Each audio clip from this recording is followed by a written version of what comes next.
मराठा समाजाला आरक्षण देण्याच्या निर्णयावर दोन्ही सभागृहात काल शिक्कामोर्तब झाला आणि त्यानंतर आज विधिमंडळात मराठा क्रांती मोर्चाचे समन्वयक आणि मराठा ठोक मोर्चाचे कार्यकर्ते मुख्यमंत्र्यांची भेट घेणार आहेत। थोड्याच वेळात ही भेट होईल आणि यावेळी शिवसेनेचे मंत्री बैठकीत उपस्थित राहणार आहेत। मराठा आंदोलकांवरील सरसकट गुन्हे मागे घेण्याची मागणी करण्यात येते। मराठ्यांचं शिष्टमंडळ ही मागणी करणार आहे।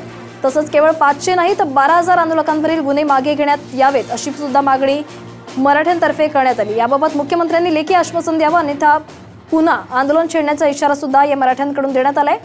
दरम्यान मराठा आरक्षणाचं विधेयक स्वाक्षरीसाठी राज्यपालांकडे पाठवण्यात येईल आणि त्यानंतर राज्यपालांची मंजुरी मिळाल्यानंतर आरक्षणाचा कायदा हा लागू होणार आहे।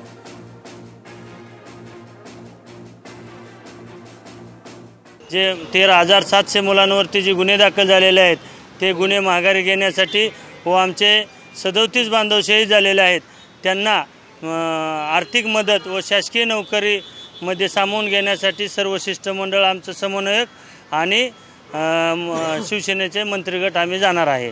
मुख्यमंत्री महोदय काय म्हणतात त्यानंतर आम्ही पुढील दिशा ठरवणार आहे। राष्ट्रवादी काँग्रेसचे नेते आणि माजी उपमुख्यमंत्री अजित पवार यांनी मराठ्यांवरील गुन्हे मागे घेण्याची मागणी केली आहे। तसंच या आरक्षणासाठी ज्या 42 जणांनी आत्महत्या केली त्यांच्या कुटुंबियांना प्रत्येकी 15 लाख रुपये आणि घरातील एका व्यक्तीला शासकीय नोकरीचं आश्वासन देण्याची मागणी देखील अजित पवार यांनी केली आहे।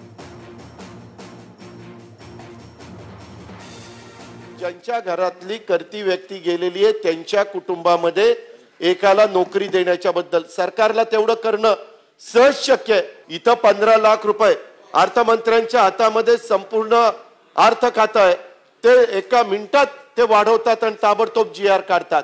त्या पद्धतीनं मुख्यमंत्री महोदय त्या 42 कुटुंबियांना प्रत्येकी 15 लाख रुपये मदत